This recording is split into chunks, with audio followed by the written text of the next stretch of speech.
پرانے وقتوں کی بات ہے، ایک بادشاہ ہوا کرتا تھا جو نہایت ظالم تھا۔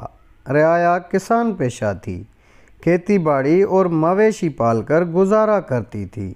بادشاہ نے رعایا پہ بے حد لگان اور محصولات لگا رکھے تھے، جنہیں وصول کرنے کے لیے ظالم اور سفاک ترین آدمی مقرر تھے۔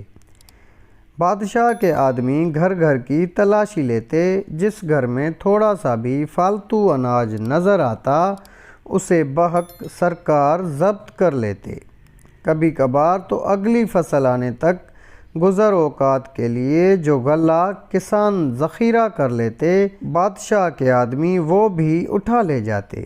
نوبت یہاں تک آ جاتی کہ لوگ بھوکوں مرنے لگتے یا مانگ تانگ کر گزارا کرنے پر مجبور ہو جاتے۔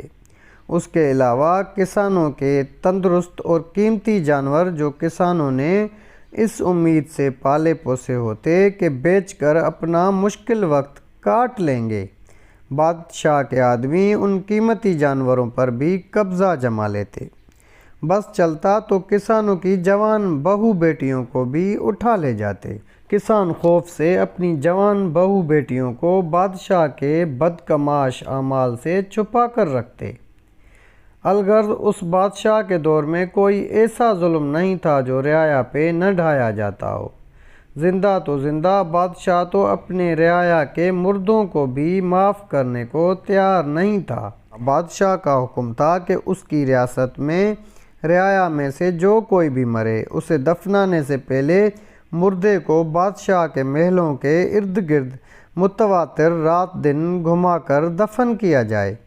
ایسا کرنے کو مردہ خراب کرنا کہا جاتا تھا۔ لواحقین سارا دن اور ساری رات میت کو سر پہ اٹھائے بادشاہ کے محلوں کے گرد خوار ہوتے اور تب کہیں جا کر میت دفنانے کی اجازت ملتی۔ مخلوق خدا اس بادشاہ سے بہت تنگ تھی۔ اللہ کا کرنا ایسا ہوا کہ بادشاہ بیمار ہوا اور مرگ الموت نے اسے آن گھیرا۔ اسے یہ فکر دامنگیر ہوئی کہ اس نے ساری عمر کوئی ایسا کام نہیں کیا کہ مرنے کے بعد اس کی رعایا اسے اچھے لفظوں میں یاد کرے گی۔ اسی فکر میں پریشان ہو کر بادشاہ نے اپنے ولی عہد شہزادے کو طلب کیا اور اسے اپنا مدعا بیان کیا۔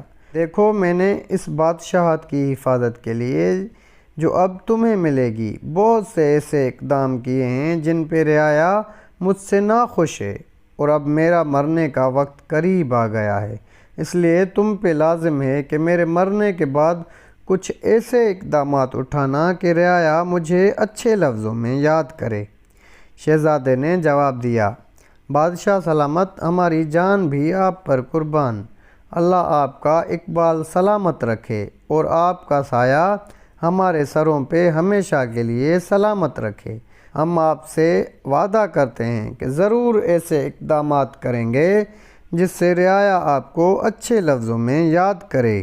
اسی رات بادشاہ مر گیا۔ ولی عہد نے بادشاہ بنتے ہی فرمان جاری کیا کہ آج سے ہماری ریاست کی عملداری میں جو بھی فرد مرے، اس کی میت کو ننگا کر کے ایک لٹھ کے ساتھ الٹا لٹکا کر متواتر 3 دن تک میرے محلات کے گرد گھمانے کے بعد دفنایا جائے۔ رعایا بے اختیار چیخ اٹھی اور بولی، اس خبیث سے تو اس کا باپ ہی اچھا تھا۔ ظلم کی انتہا کو روا رکھنے میں بادشاہ کے بیٹے کا قصور نہیں تھا، بلکہ اس کی تربیت ہی ایسے ماحول میں ہوئی تھی جس میں رعایا کو جوتی کی نوک پر رکھا جاتا تھا۔ تو یہی حال ہے ہمارے آج کے حکمرانوں کا۔ تو ناظرین کرام، یہ تھی ہماری آج کی ویڈیو۔ اگر آپ کو ویڈیو اچھی لگی تو زیادہ سے زیادہ اپنے دوست و احباب کے ساتھ شیئر کریں۔ تو اگلی ویڈیو تک دیجیے گا اجازت۔ اللہ نگہبان۔